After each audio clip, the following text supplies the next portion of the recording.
হৃদয়ের কসবা টিভির সাথে থাকুন, কেটিভি কে লাইক, শেয়ার, কমেন্ট করুন। কসবা টিভির পক্ষ থেকে স্বাগতম। শুরুতেই শিরোনাম।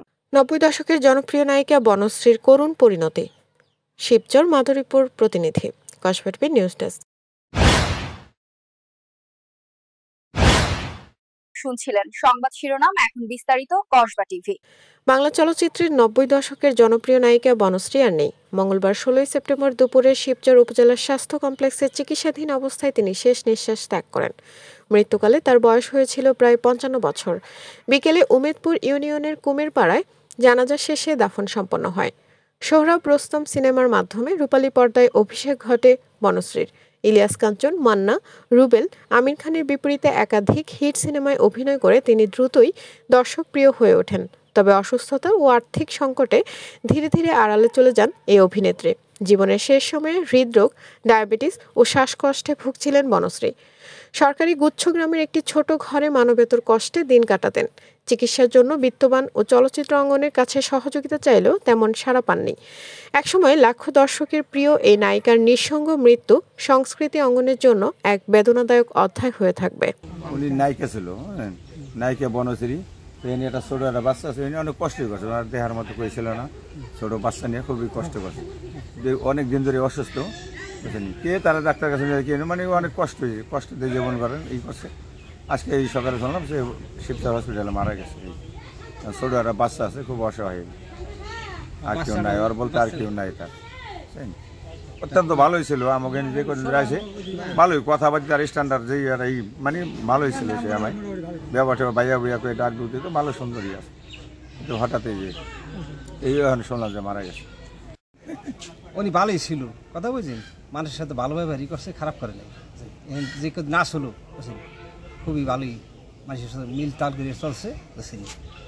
আর অসুস্থ ওইসে শিবচর যাইয়া খুলে বলে, মামা আমি জায়গা শিবচর ভর্তি করি বুঝছেন হাসপাতালে, আমার খুবই অসুস্থ থাকতে আছে বুঝছেন।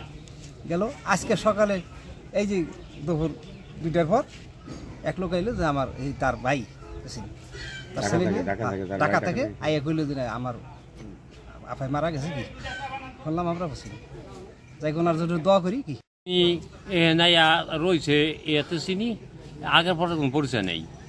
তাই লোক ভালোই ছিল, খারাপ ছিল না, আমার ব্যবহার ভালোই করছে, কিন্তু গোবারটা অভাব ছিল, টাকা পয়সা খুব অভাব ছিল। মাঝে মধ্যে আমার কাছে কইতো দোকানে একদিন খামু, আমরা দিই খাওয়াইতাম, খান। ভালোই ছিল, খারাপ না, লোক ভালো ছিল, খারাপ আসলো না।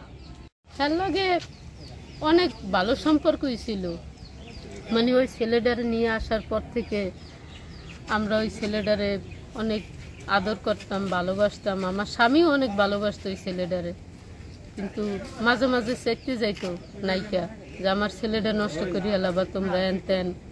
পরে আর ওই ছেলেটারে আমরা বেশি একটা আদর করতাম না। পরে এক মুহূর্তে দেখা যায় আমাগো অনেক টাকা ঋণ হয়ে গেছে নায়িকা আমাগো দ্বারে।